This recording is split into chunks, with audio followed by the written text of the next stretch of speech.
श्री गुरु चरण सरोज रज निज मन मुकुर सुधार वर्णो रघुवर विमल यशो जोदायक फलचार श्यावर रामचंद्र की जय। नवरा भगति कहूँ तुहि पाई सावधान सुन धरु मन माही। प्रथम भगति संतन कर संगा दूसर रति मम कथा प्रसंगा। गुरुपद पंकज सेवा तीसरी भगति अमान। चौथी भगति मम गुण गण करई कपट तजिगान। मंत्र जाप मम दृढ़ विश्वासा पंचम भजन सुवेद प्रकाशा। छठ दम शील विरति बहु कर्मा निरत निरंतर सज्जन धर्मा। सातम सम मोहि मैं जग देखा मोहिते अधिक संत करि लेखा। आठम जथा लाभ संतोषा सपने हो नहीं देखई पर दोषा।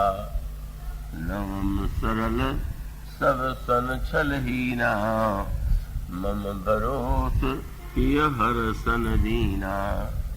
नव मोह जिनके एक होई नारी पुरुष सचराचर कोई। सोई अतिशय प्रिय भामिनी मोरे सकल प्रकार भगति दृढ़ तोरे।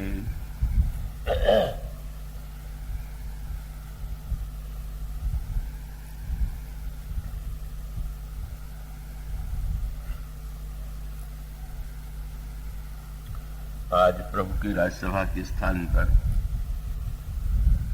भक्तिमती शबरी के आश्रम में प्रभु विराजमान हैं और वे नवधा भक्ति का जो दिव्य उपदेश शबरी जी को दे रहे हैं। आइए हम सब इसी भाव से उसे ग्रहण करें कि वक्ता के मुख से प्रभु ही अपनी नवधा भक्ति की महिमा की ओर संकेत कर रहे हैं और सुनने वालों के अंतःकरण में शबरी जी जैसी भावना उत्कंठा की भावभूमि होने पर ही उसका आनंद लिया जा सकता है। प्रभु ने नवधा भक्ति के संदर्भ में सबसे पहले सत्संग की महिमा की ओर इंगित किया। प्रभु कहते हैं संतों का संग ही मेरी पहली भक्ति। तो वस्तुतः श्री रामचरितमानस में संत की महिमा, संत की भूमिका का आपको सर्वत्र दृष्टिगोचर होगी और अनेक अनेक दृष्टांतों के द्वारा, उपमाओं के द्वारा गोस्वामी जी ने संत महिमा को प्रतिष्ठापित करने का प्रयत्न किया और उसको भिन्न भिन्न रूपों में यदि आप मानस के सातों कांडों पर दृष्टि डालें तो सर्वत्र आपको संतों की भूमिका का महत्व, संतों की आवश्यकता क्यों है का इसका संकेत प्राप्त होगा और आपका ध्यान इस ओर भी गया होगा, जाना चाहिए कि भगवान ने जो नवधा भक्ति का उपदेश दिया उसमें संतों का स्मरण 2 बार किया। अन्य भक्ति के जो स्वरूप हैं वो 1 बार है, कथा का प्रसंग 1 बार, गुरु चरणों की सेवा बस उसका भी उल्लेख, भगवान के गुणानुवाद का गायन इस तरह से भी, इस तरह से चौथी, पांचवी, छठवीं भक्ति में आप साधनाओं की भिन्नता का वर्णन पाएंगे। पर पहली भक्ति के बाद भगवान जब सातवीं भक्ति का निरूपण करते हैं तो फिर उन्होंने संतों की महिमा का स्मरण किया और एक नए रूप में किया। उन्होंने कहा, सातों सम मोहिमय जग देखा। मेरी सातवीं भक्ति ही यही है कि सारे संसार में व्यक्ति मेरा दर्शन करे, मुझ में ही सारे विश्व का दर्शन करे। और उसके साथ साथ एक वाक्य जोड़ना प्रभु ने आवश्यक समझा और उसमें उन्होंने ये कहा कि संत को मेरी अपेक्षा भी अधिक श्रेष्ठ मानना चाहिए। एक नई बात है।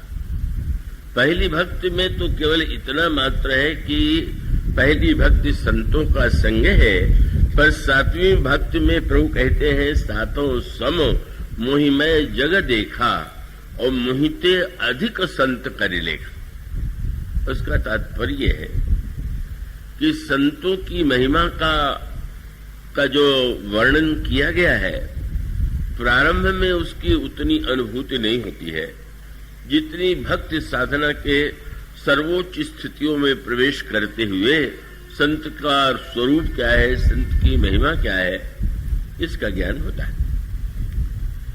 और तब उसको यूं ध्यान में रखने की चेष्टा करें कि ईश्वर वह तो सत है। कृपया चैतन्य रहेंगे तो ही आप उसे सुन सकेंगे और मेरे लिए भी आप प्रेरक बन सकेंगे। तो वैसे ईश्वर के लिए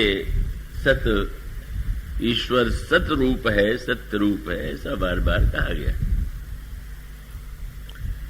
और ईश्वर के लिए एक अक्षर और जोड़ दिया गया। सत में एक आधा जो नकार जुड़ा हुआ है, वह जो है वही उसी से संत शब्द बन गया। तो संत का उद्देश्य क्या है और उस अर्ध मात्रा के द्वारा संत को जो विशिष्टता प्रदान की गई उसका तात्पर्य क्या है। और तब इसका उत्तर है कि यह जो सतरूप ईश्वर है, कैसे तो बंद ही कर दे, क्योंकि तो जो इतना तीव्र प्रकाश से कीड़े ही बरस रहे हैं। तो ये सतरूप जो ईश्वर है वो कहाँ रहता है, तो उसका तो एक ही उत्तर सारे शास्त्रों में और ग्रंथों में दिया गया। और उत्तर यह है कि वह ब्रह्म जो है का सत चेतन घन आनंद राशि, वह सत है, चेतन है और समस्त आनंदों का राशि है। तो उसको व्याख्या के रूप में यूं कहें, सत का अर्थ है सत कहिए जो विनशय नहीं। सत का तात्पर्य है जिसका कभी विनाश नहीं होता, जो पहले भी था, अब भी है, भविष्य में रहेगा, वह मानो सत है। और चित शब्द का तात्पर्य है चित चैतन्य सकल घटमाएं। चित का अभिप्राय है कि जो समस्त प्राणियों में चेतना के रूप में विद्यमान है वह मानो चित। और उसके साथ जो आनंद शब्द है उसका तात्पर्य है आनंद निशिदिन रही आनंदा, ताते नाम सच्चिदानंदा। तो संसार में व्यक्ति का आनंद क्षणिक है, अभी आनंद मग्न है और अगले ही क्षण का वह व्यक्ति आनंद से दूर चला जाता है, विषाद में डूब जाता है। पर जिसका आनंद सर्वतोक समस्त कालों में, समस्त व्यक्तियों में, समस्त जीवन में कभी आनंद विनष्ट नहीं होता है, वह आनंद है। तो ऐसा जो सच्चिदानंद घन है, बार बार उसका नाम इसी रूप में लिया गया है। और वह सच्चिदानंद जो है का वो समस्त प्राणियों के हृदय में विराजमान है, किंतु व्यक्ति को तो अपनी अनित्यता का ही अनुभव हो रहा है। उसे मृत्यु का भय सताता रहता है। उसके जीवन में व्यक्ति के जो अनेक भय हैं, उसमें सबसे बड़ा भय मृत्यु का भय। तो अब सत विराजमान है, सत हमारे हृदय में है और शास्त्रों के वचनों पर श्रद्धा करें तो सत जो है उसके ही अंश हैं। पर सत जो जीव है संत का अंश होने के नाते मृत्यु के भय से निरंतर आक्रांत है, भयभीत। और जो चित रूप ईश्वर का अंश है उसमें सर्वत्र ब्रह्म ईश्वर का साक्षात्कार नहीं होता है, अपितु उसको अपने और पराये में भेद दिखाई दे रहा है। राग और द्वेष की सृष्टि हो रही है तो चित्त का भी कोई लक्षण हमारे आपके जीवन में नहीं दिखाई देता। और इसी प्रकार से आनंद का भी, कितना क्षणिक आनंद हम सबके जीवन में होता है, कैसे हम प्रसन्न हो जाते हैं और कैसे हम दुखी हो जाते हैं। तो ऐसी स्थिति में बड़ा विचित्र सा प्रतीत होता है कि अंतःकरण में सच्चिदानंद ये ब्रह्म ईश्वर विराजमान है और जीव उसका अंश है। ईश्वर अंश जीव अविनाशी चेतन अमल सहज सुख राशि। तो फिर यह विरोधाभास क्यों, और इस विरोधाभास के मिटाने का उपाय क्या है? तो इसके लिए एक बड़ा सरल सा दृष्टांत यूं है कि किसी शिष्य ने गुरु से प्रश्न किया कि आप कहते हैं कि सच्चिदानंद ईश्वर हृदय में विराजमान है, पर यदि है तो उसका अनुभव क्यों नहीं होता है? उस समय तो गुरुदेव मौन रह गए, पर दूसरे दिन ही उसी शिष्य के सामने अपने और जो निरंतर निकट रहने वाला शिष्य था, सेवक था, उसको आज्ञा दिया कि वो लोहे की डिबिया में जो पारस पत्थर है उसे ले आओ। अब नए जो शिष्य था उसने जब सुना तो सोचने लगा कि कैसी अटपटी बात कह रहे हैं महाराज, अगर पारस होगा तो लोहे का डिब्बा नहीं होगा, और लोहा है और उसमें पारस है तो पारस नकली होगा। लोहा और पारस कैसे एक साथ हो सकते?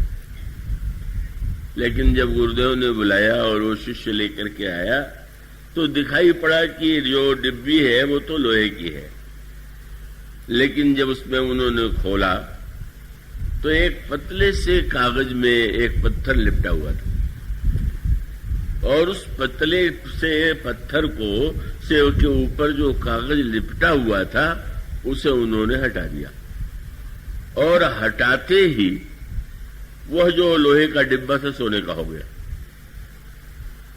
गुरुदेव ने शिष्य को संकेत के रूप में समझाया, देखो लोहे के डिब्बे में पारस के होते हुए भी एक पतले से झीने से कागज के आवरण ने ही दोनों को दूर बना दिया था, और वो आवरण के मिटते ही का वह लोहा सोने के रूप में परिणत हो गया। यही मानो संकेत ये है कि जीव और ब्रह्म के अंतराल में जो एक पतला सा झीना सा आवरण है, संत माने जो उस आवरण को दूर कर दे और लोहे को सोने के रूप में बदल दे। पर वो आवरण इतने निकट होते हुए भी इस ईश्वर के लिए एक वाक्य कहा गया, निकट ही रहत दूर जन खोयो। निकट सबसे अधिक कौन है? ईश्वर। और दूर सबसे अधिक कौन है? ईश्वर। इसलिए उसके लिए तद्दूरे तदंतिके ऐसा कहा गया, वो दूर भी है और अत्यंत निकट भी है। तो है तो निकट, पर व्यक्ति को दूरी का अनुभव हो रहा है। का है निकट पर अंतराल में एक आवरण है, और उसी आवरण के लिए एक शब्द चुना गया, माया। और यही संकेत रामायण के विविध प्रसंगों में ये जो माया शब्द है, उस माया की बड़ी व्यापक व्याख्या की गई, और उसकी विलक्षणता यह है कि जो नहीं होते हुए भी है, और वो है नहीं होते हुए भी उस है का इतना प्रभाव है कि नहीं वस्तुओं का भी उतना प्रभाव नहीं है मनुष्य के अंतःकरण पर जीवन में। क्यों? वास्तविक रोग हो तो दवा सरल है, योग्य डॉक्टर होगा, वैद्य होगा तो दवा देगा। पर अगर किसी को भ्रम और संदेह का रोग हो जाए, रोग नहीं है, कई बार ऐसा होता है कि कई लोगों को लगता है कि अरे मैं तो बड़ा रोगी हूं। अब वो डॉक्टर के पास जाता है, डॉक्टर जांच करता है, योग्य वैद्य के पास जाता है, वैद्य उसकी नाड़ी देखता है और वो तो कहता है कि तुम्हें तो कुछ नहीं, और इससे सुनकर के वो प्रसन्न नहीं होता रोगी। वो सोचता है कि मूर्ख है डॉक्टर, ये वैद्य कितना नासमझ है कि मुझे कष्ट हो रहा है, कह रहा कुछ है ही नहीं। इसका अर्थ यह है कि वस्तुतः माया यदि वास्तविक होती तो उसका विनाश सरलता से संभव था, पर नहीं होने पर भी जिसके होने का इतना अंतःकरण में प्रभाव है, वो उसका आवरण तो अपना ही बनाया हुआ है, और उस आवरण के कारण ही ईश्वर से हमारी दूरी बनी हुई। इसी को रामायण के अनेक दार्शनिक सांकेतिक प्रसंगों में प्रस्तुत किया गया। भगवान की बाल लीला में वसुंधरा जी निरंतर बाल लीला का आनंद लेते हैं। छोटे से कौवे के रूप में वो महाराज दशरथ के आंगन में खेलते हुए ब्रह्म के साथ स्वयं भी उस खेल में भाग लेते। स्वयं उन्होंने गरुड़ जी को सुनाया, लरिकाई जह जह फिरई तह तह संग उड़ाऊं, जूठन फिरई जूठन गिरई अजिर मह सोई उठाई मैं खाऊं। और क्या कहना है उन क्षणों का, उन आनंददायी उन अवसरों का जब वो प्रभु की क्रीड़ा का आनंद लेते हैं। पर एक दिन कुछ प्रभु के अंतर हृदय में अद्भुत ही लीला की इच्छा उत्पन्न हुई। कौशल्या अम्मा ने लाकर के अपूप दिया जो अत्यंत रसीला है, और प्रभु के हाथ में जब वो रसीला अपूप मालपुआ कुसुंडी जी को दिखाई दिया तो आज लगा कि आज प्रभु प्रसाद तो मुझे देंगे ही। और एक नई बात हो गई, प्रभु ने वैसे तो गिरता था तो लेते थे, आज प्रभु ने निमंत्रण भी दिया, आओ आओ। अच्छा, आज तो विशेष सम्मान पूर्वक का आमंत्रण देके बुलाया जा रहा है, तो कहने क्या है? कहीं ऐसा तो नहीं कि आज पूरा मालपुआ मुझे ही खिलाने वाले हो। लेकिन जब वो पहुंचे तो भगवान ने हाथ खींच लिया, बुलाया, और जब वो आए तो प्रभु ने मालपुआ नहीं दिया। तो सोचने लगे कि अब आपने बुलाया और नहीं दे रहे तो मैं क्यों यहां रहूं, भागे। और जब भागने लगे तो चलो भागी, तो बुलाते नहीं है, चलो भाग तब पूप दिखा, मैं मालपुआ दिखाते हैं, आओ आओ। मालपुए को दिखलाते हैं तो और पास में चले आते हैं, पर जब पास में आते हैं तो फिर दूर। यह थोड़े देर तक जब क्रम चलता रहा तो खींच गए वसुंधरा जी। अब मालपुए के लिए इतना बार बार इस तरह से बुलाना और न देना, तो आपने निश्चय किया कि मालपुआ दिखाएंगे तो भी नहीं आऊंगा। तो प्रभु ने देखा कि मालपुआ दिखाने पर नहीं आ रहे तो रोने लगे। रोने लगे तो मन में आया कि अब प्रभु जब रो रहे हैं, मेरे दूर जाने से तो पास में चले जाना चाहिए।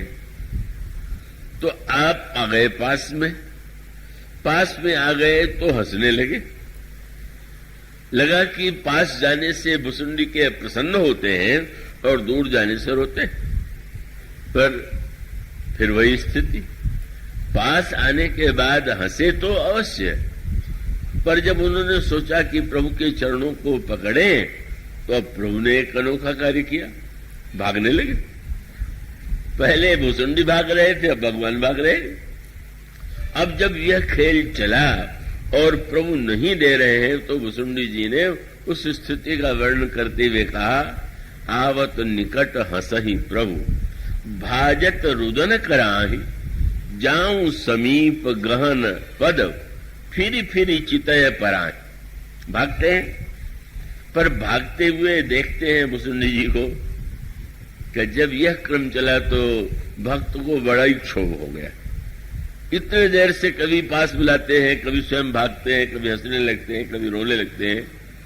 इस दृश्य को देख करके उनके अंतःकरण में एक क्षण के लिए भ्रम उत्पन्न हो गया कि क्या सचमुच ये ईश्वर है भी कि नहीं। जिस ईश्वर के विषय में यह कहा जाता हो कि वो भक्तों की कामनाओं को पूर्ण करता है, वो एक मालपुआ का टुकड़ा देने में भी कृपणता करे, कैसा है ये ईश्वर।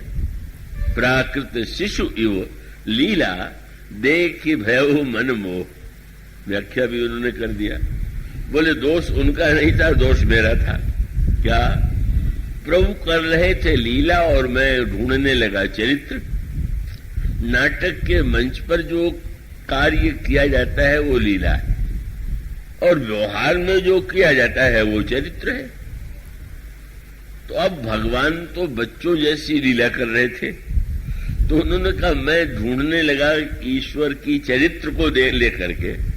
मैं भूल गया कि भगवान तो इस समय बाल लीला का बालक भला किसी को मालपुआ सरलता से दे देगा क्या? बल्कि आपने तो जरूर अवश्य कविता पढ़ी होगी जिसमें का एक कौवे का वर्णन रसखाने ने किया, और उसमें तो और भी विलक्षण संकेत है। तो लगता है ये कि भुसुंडी जी रहे होंगे, रामावतार में आए तो श्री कृष्णावतार में भी पहुंच गए, और उस समय श्री कृष्ण की झांकी का वर्णन जो किया का रसखान ने बड़ा सुंदर है। का धूसर धूरी भरे अति सुंदर, यहां भी भगवान राम धूल धूसरित रूप में बताया गया है।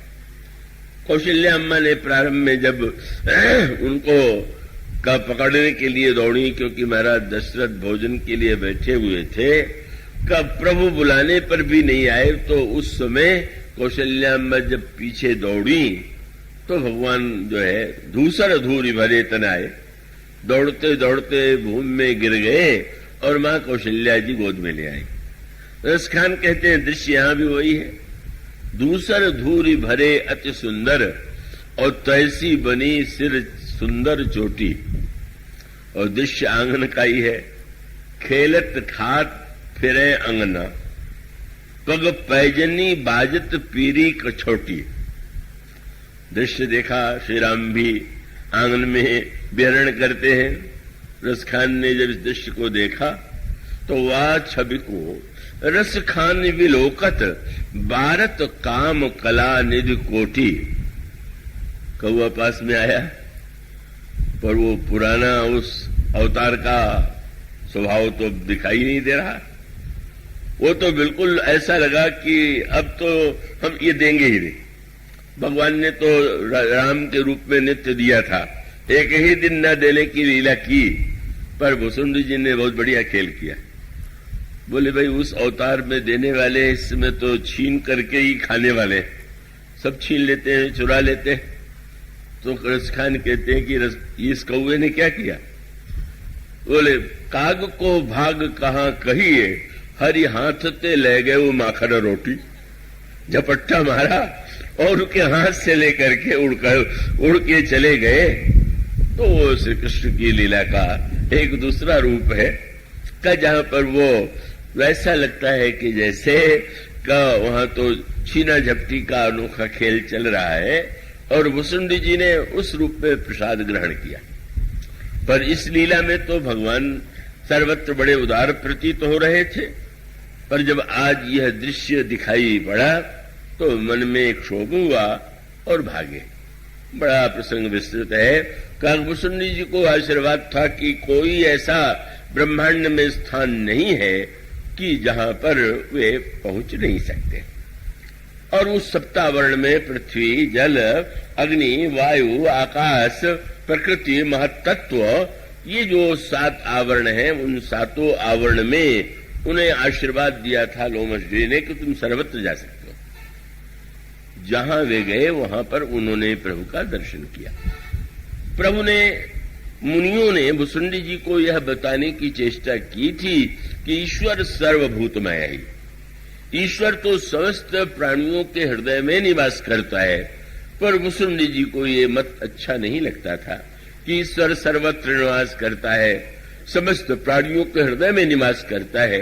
वो तो यही मानते थे कि नहीं, हमारे जो श्री राम है वो तो अयोध्या के आंगन में, दशरथ जी के आंगन में निरंतर नन्हे बालक के रूप में क्रीड़ा करते हैं। यह सिद्धांत तो उन्होंने कहा निर्गुण मत मम हृदय ने आवा। भगवान ने जो भक्त नहीं स्वीकार कर रहा था, आज स्वीकार कराने के लिए ही ये लीला की थी। मानो प्रभु ने एक सूत्र दिया कि सर्वव्यापकता और एक देशीयता, इन दोनों में परस्पर कोई विरोध नहीं। ईश्वर सर्वव्यापक है कि केवल अयोध्या में महाराज दशरथ के आंगन में है, सर्वव्यापक है तो एक बात हुई। और जब दशरथ जी के आंगन में कहें तो लगता है कि वो तो एक देश में है, और जो एक देश में है वो सर्वदेश में नहीं, और जो सर्वदेश में है उसे एक देश में कहना उचित नहीं है। मानो परस्पर विरोध है। भगवान ने आज अपने भक्त को कौ रसीला मालपुआ भले ही न दिया हो, पर आज उन्होंने यह बताया कि तुम आनंद के केंद्र के रूप में तुम एक देश में मुझे देखते हो, तो ये बिल्कुल ठीक है। अब ये दृष्टांत आप यूं ले सकते हैं कि आकाश में जब आप सूर्य को देखते हैं तो सूर्य कितना बड़ा दिखाई देता है, एक थाली के आकार का ही तो दिखाई देता है। तो जब दिखाई देता है और ये हम मान लें कि यह सूर्य इतना ही बड़ा है और केवल इसी छतरपुर में ही है, जब इतना छोटा है तो फिर यहीं के लोगों को दिखाई दे रहा होगा। तो आपकी ये धारणा, आप जब पढ़ेंगे जानेंगे कि सूर्य कितना विशाल है तो लगेगा कि नहीं, सूर्य तो पृथ्वी से न जाने कितना अधिक गुना बड़ा है। और तब इसका तात्पर्य क्या है कि उस सूर्य को यदि हम ससीम रूप में देखते हैं तो उसका दो ही कारण है, दूरी और हमारे दृष्टि की सीमा। हमारी जो दृष्टि है वो उसकी क्षमताएं सीमित हैं, तो जितनी हमारी सीमा में है हम वस्तु को उतना ही तो देख सकते हैं। और इसलिए मानो वे बताना चाहते थे कि सर्व देशों में होते हुए भी भक्त यदि एक स्थान में मुझे देखता है तो दृष्टि का ये खेल है, वस्तुतः ये मेरे द्वारा मैं एक देशीय नहीं हो जाता। और दूसरा उनका संकेत यह था कि व्यापक वस्तु का आनंद लेने के लिए भी तो उसे ससीम और एक देशीय बनाना पड़ता है। एक आम का विशाल वृक्ष है, पर जब हम आम की विशालता को देख रहे हैं तो उसमें कितना विशाल वृक्ष है, कैसी गहरी जड़ है, कितनी डालियां हैं, कितने पत्ते हैं, इस पर ध्यान जाए। लेकिन भूख लगी हो तो क्या कोई डालियां पत्ते गिनने बैठेगा क्या?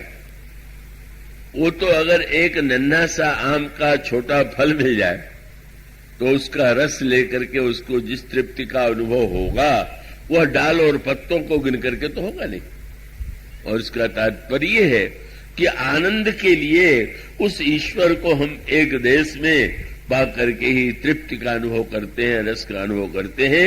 इसलिए भुसुंडी को मानो यह सत्य सिखाने के लिए कि तुम एक देश में आनंद लेते हुए भी मेरी सर्वव्यापकता को वस्तुतः ग्रहण करो, समझ लो।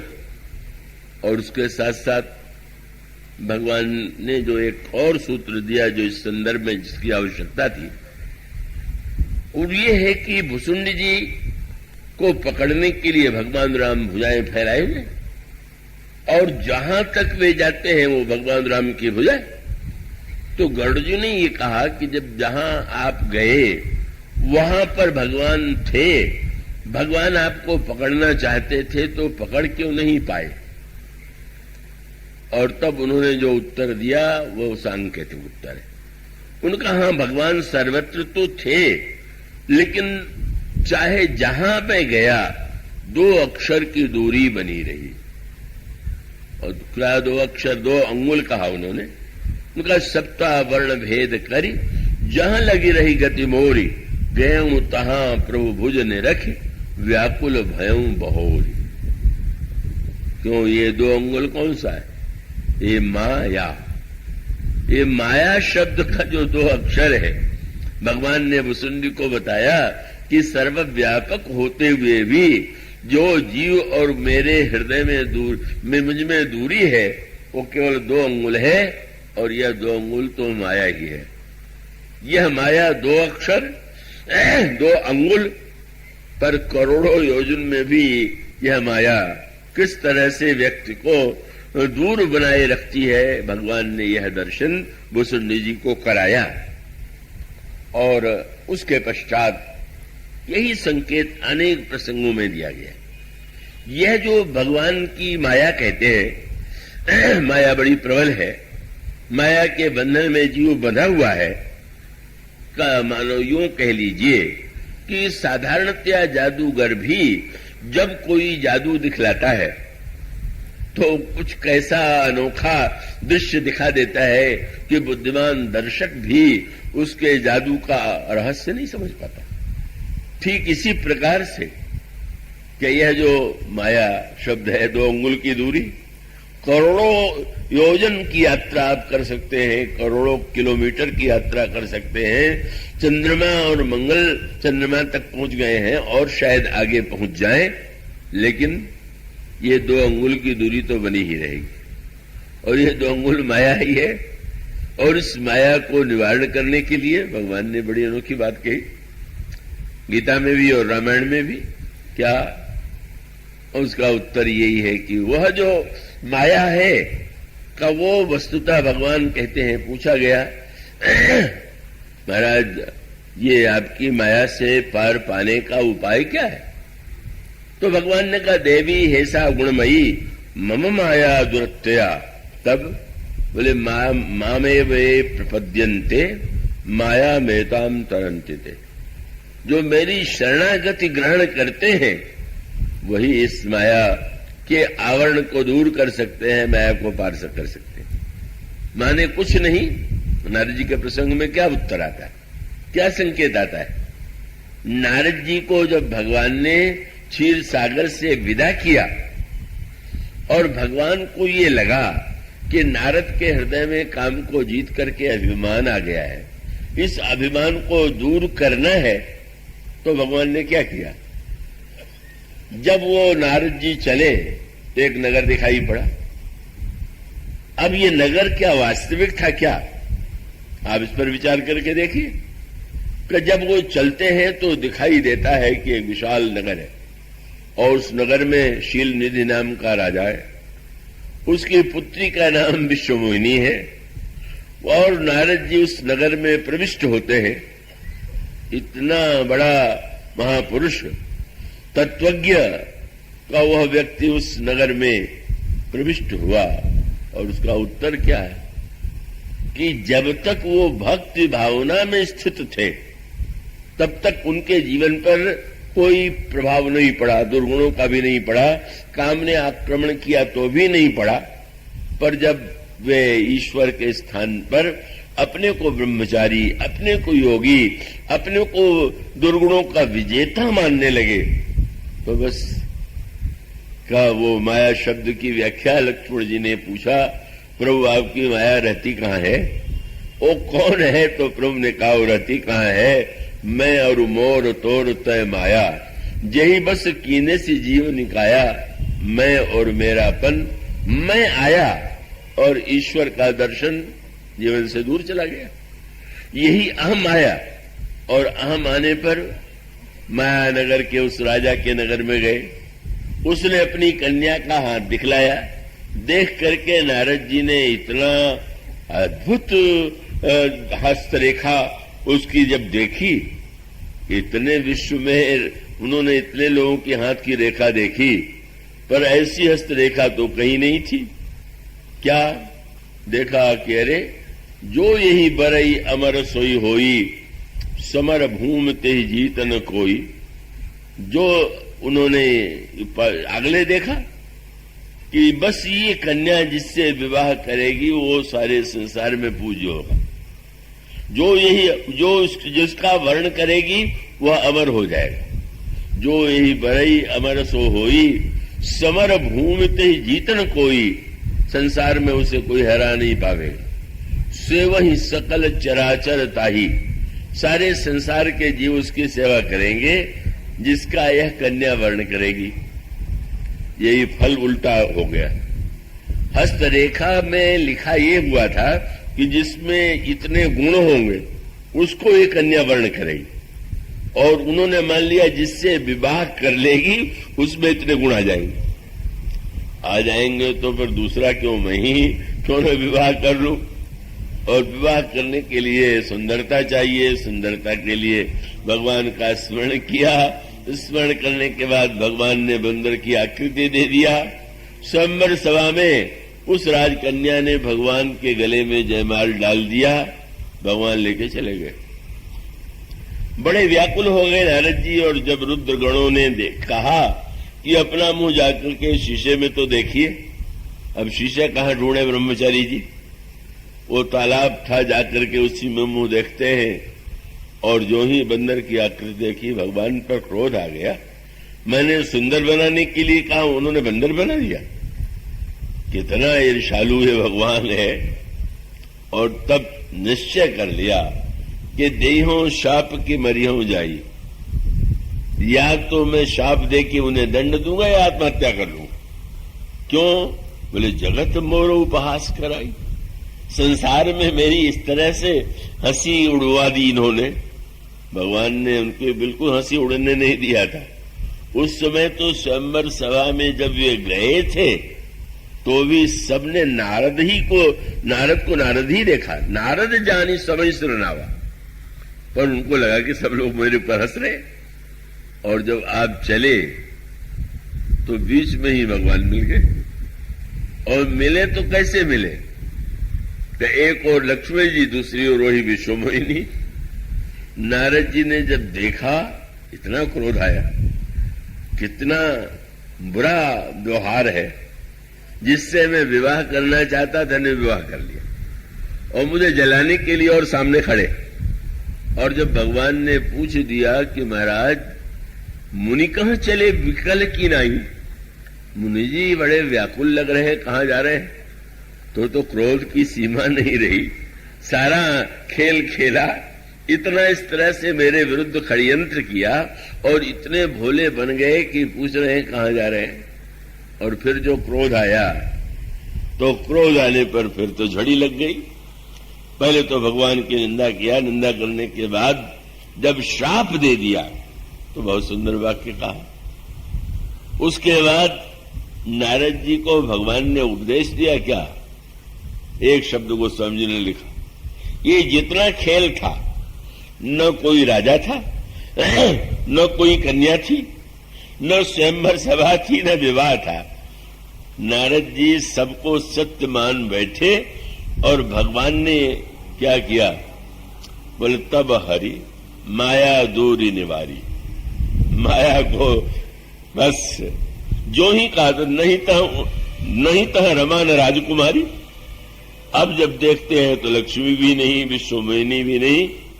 मानो एक ये दो अक्षर के शब्द ने कितना भ्रम अंतःकरण में उत्पन्न कर दिया कि उत्पन्न करने के बाद भगवान में इतने दोष दिखाई देने लगे कि उन्होंने यही कहा कि तुम तो महान स्वार्थी हो, कुटिल हो, बड़े कपटी हो, तुम्हारा तो पुराना इतिहास ही ऐसा है। इतने दिन तक भक्त थे तो ये अवगुण नहीं दिखाई पड़े थे। असुर सुरा विश्व शंकर ही आप मामणि चारु स्वार्थ साधक कुटिल तुम सदा कपट व्यवहार। सब खेल क्या था? मानो आप किसी स्वप्न में को जो दृश्य देख रहे हो, और स्वप्न का दृश्य जब दिखाई देता है तब तो वास्तविक ही प्रतीत होता है। पर प्रतीत होने के बाद जब व्यक्ति जागता है तो क्या वो स्वप्न में दिखाई देने वाला, अगर किसी व्यक्ति ने सपने में सिर पर प्रहार कर दिया है, या दिखाई पड़ा कि सपने में इसने मेरा सिर काट लिया, तो क्या जगते ही वो ढूंढने के लिए निकल पड़ेगा कि इसने मेरा सिर काटा है, मैं इससे बदला लूंगा? मानो भगवान ने केवल माया का आवरण दूर कर दिया, और दूर कर देने के पश्चात नारद जी वो समझने लगे कि यह सब तो केवल एकमात्र भ्रांति। तो यह जो माया की विलक्षणता है जो जीव को दूर बनाए हुए है, किंतु उस प्रसंग में भी प्रभु ने संत की महिमा को ही प्रकट किया। एक बड़ा सुंदर प्रश्न आया है, मैं आशा करता हूं एकाग्रता से आप उसे समझेंगे कि जब यह वर्णन आता है कि नारद जी को माया ने मोहित कर लिया, जब यह वर्णन आता है कि भगवान राम की माया ने सती को मोह में डाल दिया, भगवान शंकर ने सती से परीक्षा लेने के लिए कहा, सती जी परीक्षा लेने के लिए गई, कछुन परीक्षा लीन गोसाई कीन प्रणाम तुम्हारी ही नहीं। आश्चर्य हुआ और तब आपने ध्यान में देखा कि हुआ क्या, सब दिखाई पड़ा। और आप जानते हैं तब किसका ध्यान आया शंकर जी को। वो सब जी ने कहा सती जी झूठ बोल गई, शंकर जी को सर्वज्ञ समझती हैं। तो शंकर जी ने प्रणाम किसको किया? बोले बहुरी राम माया सिर नावा प्रेरी सती जे झूठ कहावा। धन्य हो माया देवी, आपने मेरी पत्नी से भी झूठ बोलवा दिया। मनुष्य का अभिप्राय ये है बहुरी राम माया सिर नावा का यह जो माया, जिसको जब भगवान कृष्ण कहते हैं देवी ऐसा गुणमयी मम माया दुरत्या, माया के ये जो प्रसंग है, माया से जब दिखाई देता है कि बड़े बड़े भक्त मोहित हो गए, तो जो प्रसंग आपको मैं सुना रहा था का गुसुन्नी जी और गरुड़ के संवाद में, उसमें भी मूल प्रश्न यही था। मैं आशा करता हूं आप ये भटक नहीं जाएंगे कि कहीं दूर बात चली गई है। गरुड़ जी से नारद जी ने यह कहा कि लंका के युद्ध में प्रभु को नागपाश में मेघनाद ने बांध लिया, आप जाइए और नागपाश से मुक्त कीजिए। गरुड़ जी जाते, और गरुड़ जी जाते हैं तो स्वाभाविक है वो जो सर्प थे वो विनष्ट हो गए और उस तरह से भगवान नागपाश से मुक्त हो गए। पर भगवान तो नागपाश से मुक्त हो गए, पर भुसुंडी जी गरुड़ जी के हृदय में बड़ा विलक्षण भ्रम उत्पन्न हुआ। ईश्वर के विषय में यह कहा जाता है कि वो ईश्वर जो है उसका नाम लेने से ही संसार में व्यक्ति भव बंधन से छूट जाता है, और वो ईश्वर स्वयं एक राक्षस के बांधने से बंध गया, अपने को छुड़ा नहीं पाया, मुझे आना पड़ा। यह कैसा ईश्वर है? बस फिर वही शब्द बार बार आया, बस व्याकुल हो गए, पहुंच गए नारद जी के पास। इन्हीं ने भेजा था, क्यों महाराज इसी के लिए मुझे भेजा था आपने? अच्छे, मैं गया और मैंने दृश्य देखा, मुझे तो भ्रम हो गया। नारद जी ने तुरंत भगवान की माया का स्मरण किया, बोले हरि माया कर।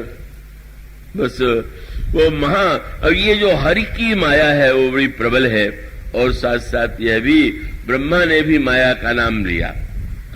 अंत में नारद जी ने भी माया का नाम लिया और यही कहा हरि माया, ये हरि माया कर अमित प्रभावा विपुल बार जही मोहि नचावा।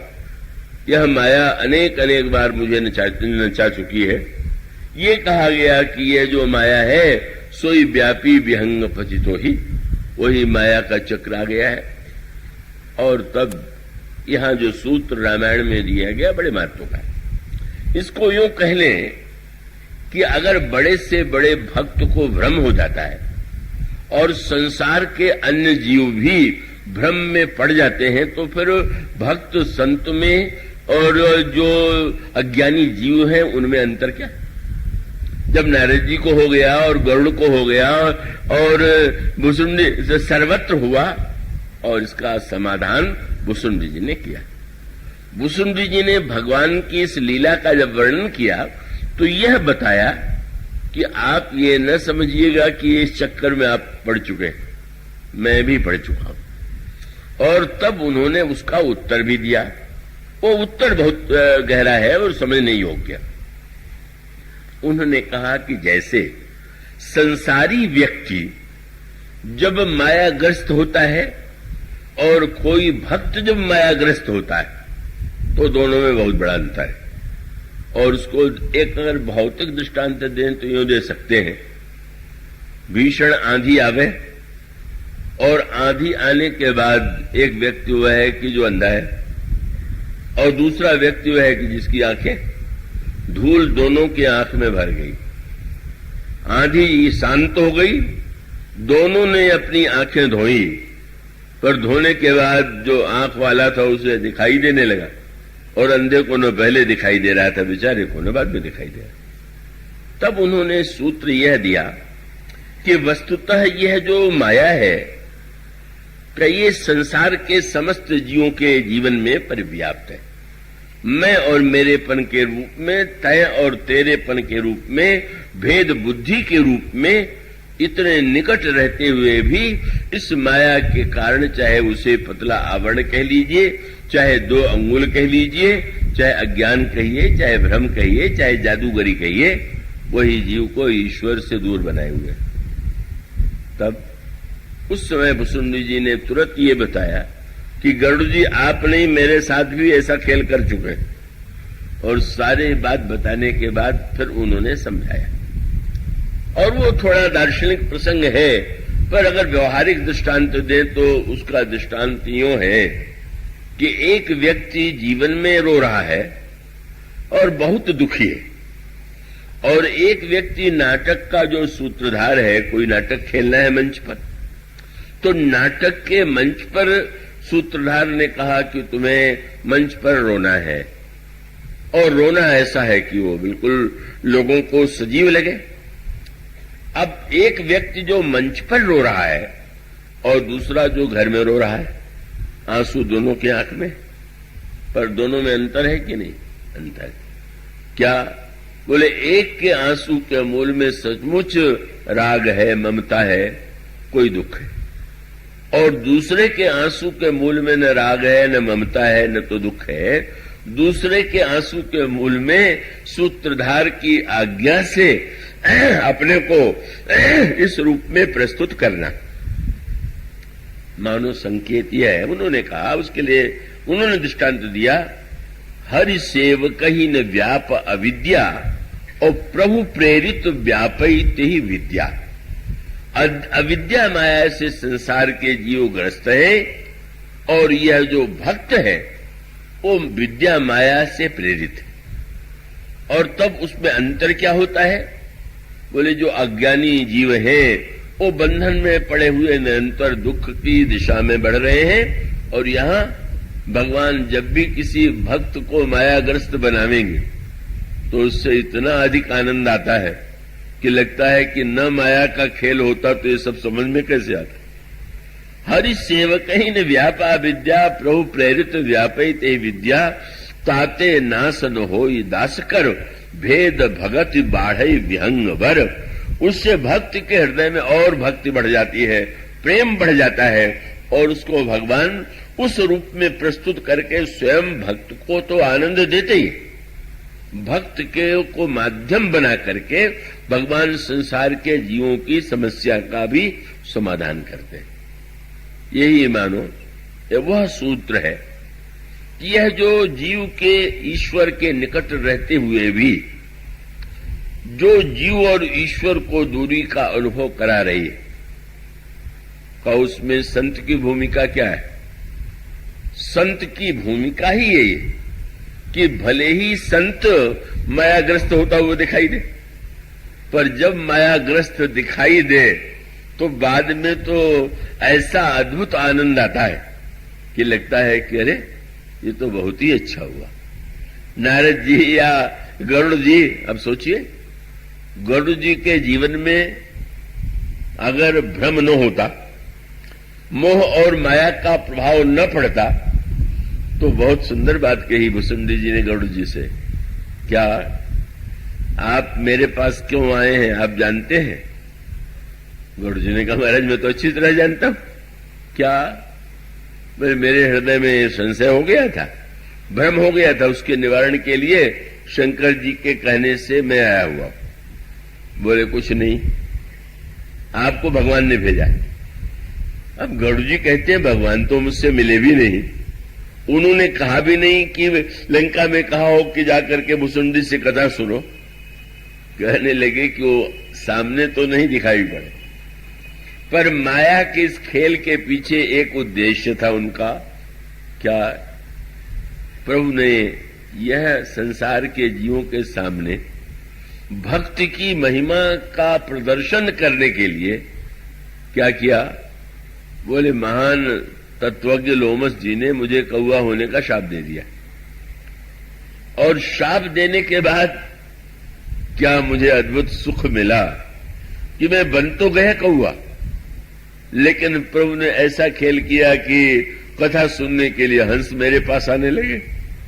तो प्रभु ने मानो ये कहा कि महाराज आप कौवा बना सकते हैं, हंस सबसे श्रेष्ठ, लेकिन जो भगवान का मेरा प्रिय भक्त है वो कौवा भले ही हो जाए पर हंस भी उसे सुनेंगे। अब गरुड़ जी से मुसुंडी जी रहस्य खोलने लगे कि प्रभु ने हंसों को तो मेरे पास भेज दिया, पर उनको पूरा संतोष नहीं हो रहा था। उन्होंने माया का खेल कर दिया। क्या? बोले आप में उन्होंने जानबूझ करके भ्रम उत्पन्न कर दिया, और भ्रम उत्पन्न करने का उद्देश्य था कि आप पक्षियों के राजा होकर के भी मेरे पास आवे तो मुझे बड़प्पन देने के लिए भेजा है, और आपको कोई भ्रम नहीं।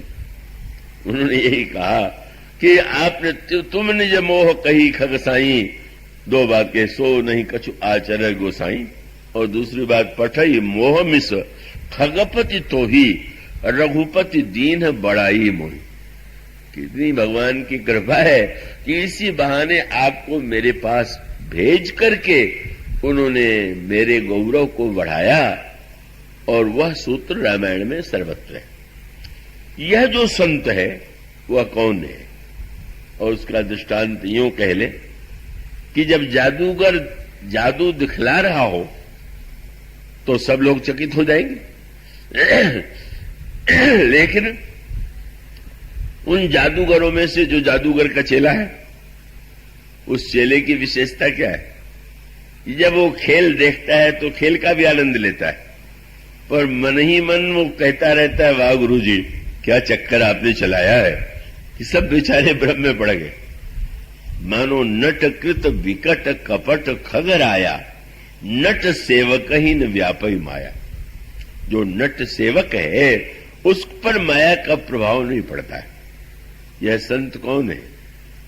जिनके को माध्यम बना करके प्रभु माया की महिमा, माया की अगाधता, माया का स्वरूप प्रकट करते हैं, और फिर उसके बाद अब नारद जी मायाग्रस्त हो गए, तो हम लोगों को तो भगवान से अधिक नारद जी को धन्यवाद देना चाहिए, क्योंकि भगवान ने नारद को शाप दिया कि आपको मनुष्य बन के अवतार लेना पड़ेगा। तो भगवान ने जिन संत के शाप को स्वीकार करके अवतार ले लिया, वह माया का जो रूप था, माया का खेल चला, और उसके बाद बहुत सुंदर सूत्र आया। क्या? जब नारद जी ने देखा कि न लक्ष्मी है न वो राजकुमारी है, ये सब तो केवल कल्पना का ही खेल था, तो प्रभु के चरणों में गिर गए, और गिर करके कहने लगे कि महाराज मुझसे बड़ा अपराध हो गया, मैं क्या क्या मैंने आपको नहीं कह दिया, अब मैं एक ही बात कहूंगा। क्या? बोले उन्होंने ये कहा प्रभु मैंने इतना आपके लिए कठोर शब्द कह दिया, तो मैं चाहता हूं कि मेरा वचन ये झूठा हो जाए, मेरा शाप झूठा हो जाए। मृषा हो मम साप कृपाला। जो ही नारद जी कहने लगे झूठा हो जाए, भगवान ने नारद का मुंह बंद कर दिया। अच्छा, तो तुम ये समझ रहे हो कि जो तुमने शाप दिया है वो अपने मन से दिया? तब कैसे दिया? बोले मम इच्छा का दीन दयाला। अरे मैं ही ऐसा खेल करना चाहता था, इसीलिए चक्कर में डलवा दिया तुम्हें, और ये कुछ जो तुमने किया है, कहा है, वो तो मेरी इच्छा। मानो भगवान भक्त जैसे कोई नाटक को जब प्रस्तुत करता है तो नाटक में जो बातें होती हैं वो बिल्कुल सही नहीं होती, पर नाटक का उद्देश्य सही होता है। नाटक का दर्शक देखता है जो दृश्य, वो दृश्य तो बिल्कुल सही नहीं, पर उस नाटक के दृश्य का उद्देश्य होता है इस घटना के द्वारा देखने वाले को क्या प्रेरणा मिलनी चाहिए। तो नाटक के देखते समय तो नाटक का आनंद लीजिए, पर बाद में उद्देश्य पर विचार कीजिए। अब नाटक देखते समय तो आप रामायण पढ़ते हैं तो कभी हंसते हैं, कभी आंसू आ जाता है, कभी गदगद हो जाते हैं, कभी रोमांच हो आता है। नाटक में यह सब होता ही है। नाटक के बीच में अगर कोई उससे भिन्न बात कह दे, मैं भूल नहीं पाता हूं, एक बड़े विश्वविद्यालय के कुलपति ने मुझसे कहा कि कुछ पहले हमारे यहां उत्सव हुआ था, उसमें मीरा की नृत्य नाटिका दिखाई गई थी, क्या आप देखना पसंद करेंगे? मैंने कहा कि अवश्य देखूंगा। सचमुच जब वो दृश्य में देख रहा था तो इतना अधिक आनंद आ रहा था कि तन्मयता की पराकाष्ठा। पर अचानक न जाने क्या कुलपति जी को सूझा कि मुझसे कहने लगे बीच नाटक में ही कि ये जो मीरा बनी हुई है मेरी चपरासी की लड़की। मैं बड़ा चकित हो गया। वो तो ये दिखाना चाहते थे कि कितना बढ़िया अभिनय हुआ, मुझे लगा ये बाद में कहते तो अच्छा था, ये बीच नाटक में कहने की क्या जरूरत है इसको। लेकिन जब मीरा का नाटक समाप्त होता है या ये जो मंच पर जो नाटक होता है उसका आनंद केवल देखने तक ही जो है, वो दर्शक तो तृतीय श्रेणी का ही दर्शक है।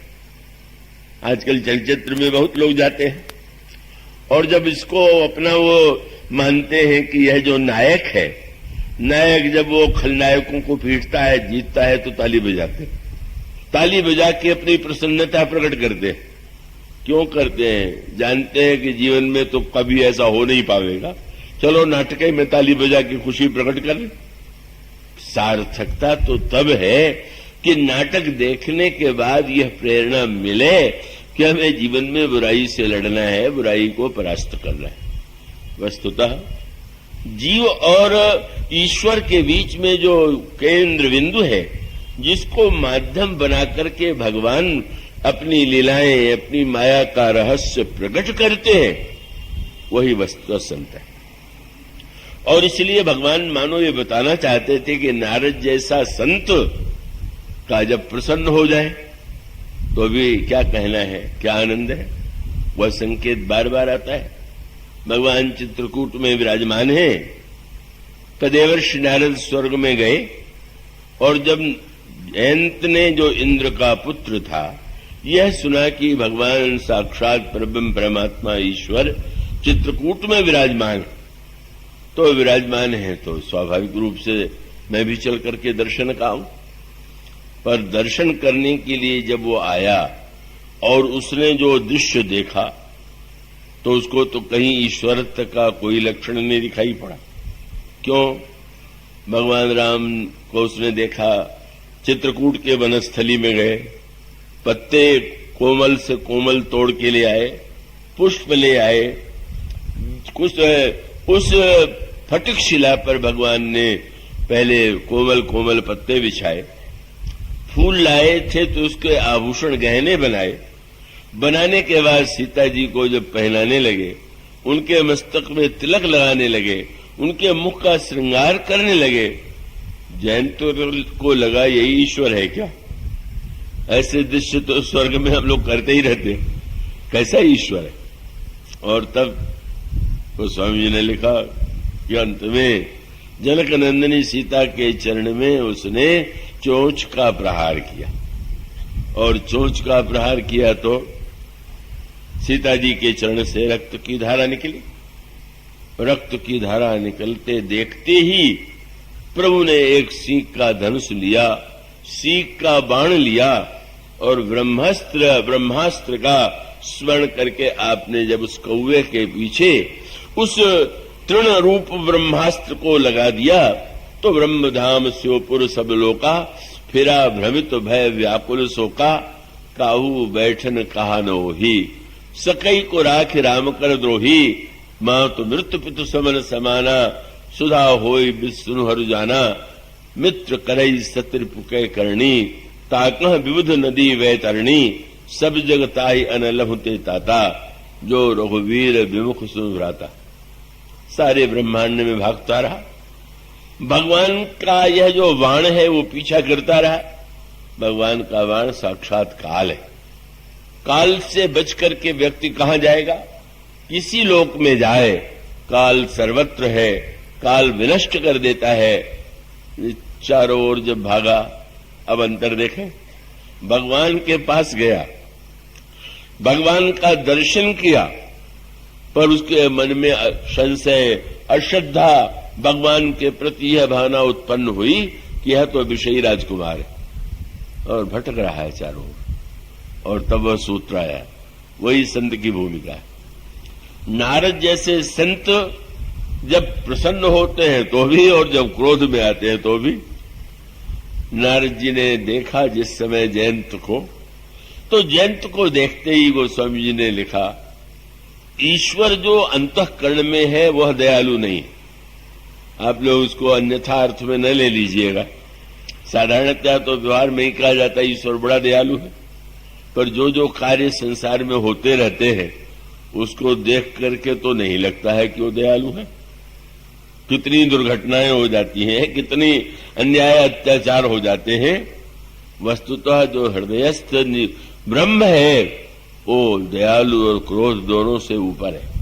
वो परम प्रकाशक है, लेकिन उसमें ईश्वरत्व में जो दयालुता की बात कही जाती है, अब वो जयंत को कहीं ईश्वर में दयालुता का तो अनुभव नहीं हुआ कि यह तो नहीं लगा कि भगवान बड़े कृपालु हैं, बड़े दयालु हैं, पर मानो संत ने दृष्टि दिया। और यही सत्संग का फल है। जब नारद जी ने देखा तो गोस्वामी जी ने लिखा, नारद देखा विकल जयंता, और तब लाग दया कोमल चित संता। संत का हृदय अत्यंत कोमल होता है।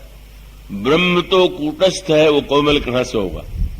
कूटस्थ शब्द का अर्थ आप जानते हैं? अगर आप किसी लोहे की वस्तु बनाने वाले लोहार के पास जाएंगे तो वो अनेक प्रकार की वस्तुएं बनाता है। उसके पास हथौड़ा होता है और जिस लोहे से वस्तु को बनाना होता है उसको गर्म करता है। लेकिन जब हथौड़ा चला करके वो सामने वाले गर्म लोहे को आकृति देने की चेष्टा करता है तो आपने देखा होगा कहां करता है? जमीन में अगर करे तो हथौड़े के आघात से जमीन ही, वस्तु ही बिखर जाएगी। वहां पर एक लोहा बड़ा सा गड़ा रहता है, तो ऐसा धसा के गड़ा जाता है।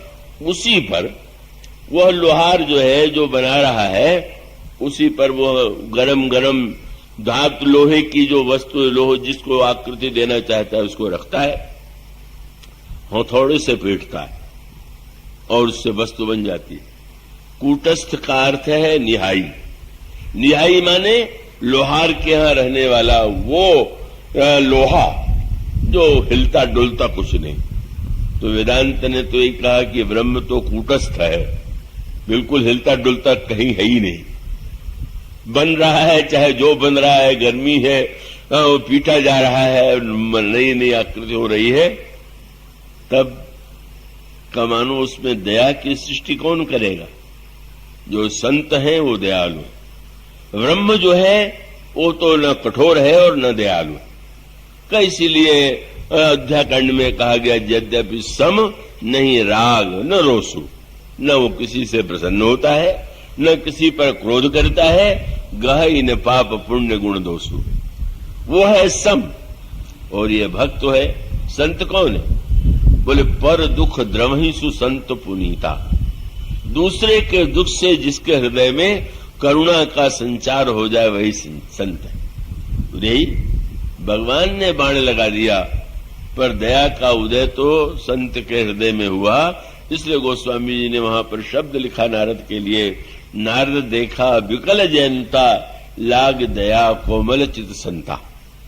और तब आपने कहा, सुनो सुनो, प्रथम भक्त संतर कर संगा, दूसरा रति मम कथा प्रसंगा। संत के पास जाएंगे तो क्या सुनाएंगे कथा? तो जयंत को भागते देख करके नारद जी ने कहा, रे भाई थोड़ी कथा सुन के जाओ। महाराज यही कथा सुनने का समय है? देख नहीं रहे काल मेरा पीछा कर रहा है। कई लोग कथा में इसी डर के मारे नहीं आते कि काल पीछा करता रहता है, समय नहीं है, ये काम करना है, काल का चल रहा है बाण।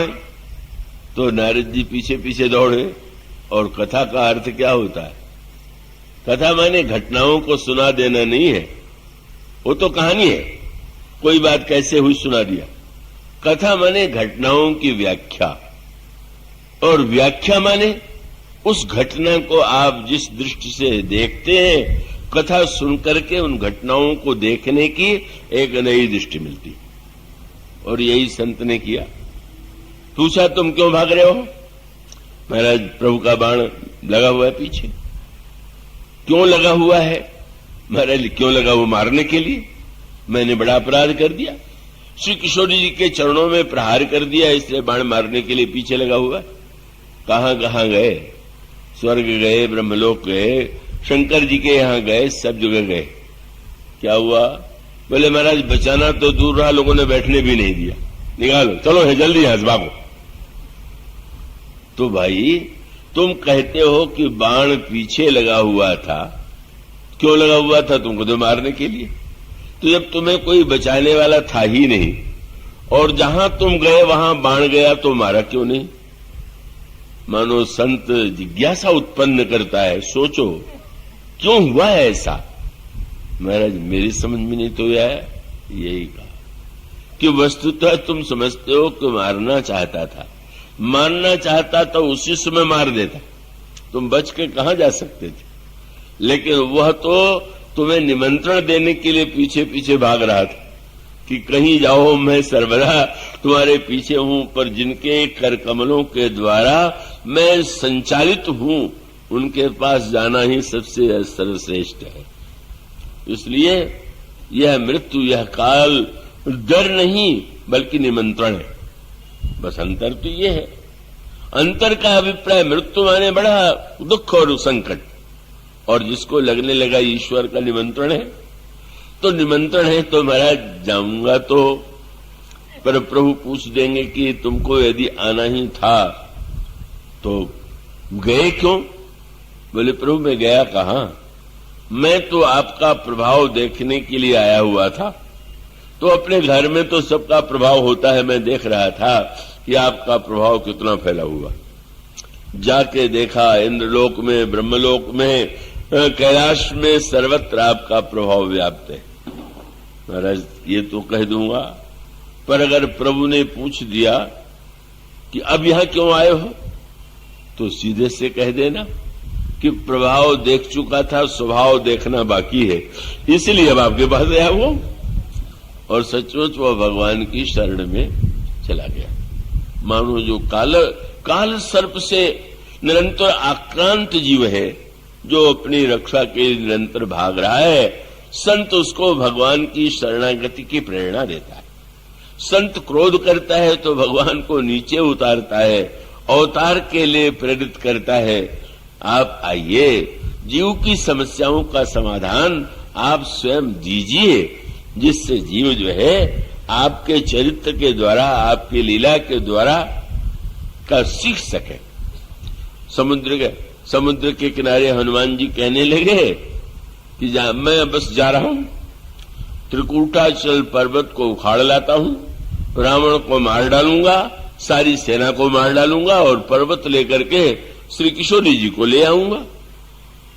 कह तो गए, लेकिन अचानक सोचने लगे क्या मैंने ये सही कहा? जामवान जी से उन्होंने पूछा, आप बताइए कि मुझे क्या करना है? बोले इतना ही करना। बोले सीता जी को देख के आकर के समाचार दे दो। जब रावण को मार के सीता जी को लाना है और वो हनुमान जी कार्य कर सकते हैं, तो फिर इतनी झंझट बढ़ाने की क्या आवश्यकता है? जामवान जी ने कहा कि तुम विचार करके देखो, क्या भगवान यदि चाहते तो न चाहने पर रावण सीता जी का हरण कर सकता था? इसलिए ऐसा काम न कर दो कि रामायण ही समाप्त हो जाए। रामायण बनी रहने दो। रामायण इतना ही करो तात तुम जाई, सीत ही देख कहु सुधि आई। क्या हुआ? तब निज भुज बल राजीव नैना, कौतुक लाग संग कपिसेना। कपिसेन संग संहारी निश्चर, राम सीत ही आनी है। त्रैलोक्य पावन सुजस सुर नर मुनि नारद आदि बखानी है। परिणाम क्या हो? जे ही कहत गावत सुनत समुझत, परम पद नर पावई। रघुवीर पद पाथो जो मधुकर दास तुलसी गावई। मानो संत दोनों ही स्थितियों में भगवान को प्रकट करता है, भगवान की लीलाओं का क्या व्याख्या करता है, दर्शन कराता है, और स्वयं अपने जीवन में माया की विचित्रता का दर्शन कराने के लिए वो जो स्वयं को भी मायाग्रस्त के रूप में प्रस्तुत करता है। इसलिए भगवान जब शबरी जी को उपदेश देते हैं तो यही कहते हैं कि मेरी भक्ति करने के लिए सीधे मेरे पास न चले आओ, प्रथम भक्ति संतन कर संगा। इसके बाद की चर्चा बोलिए श्याम।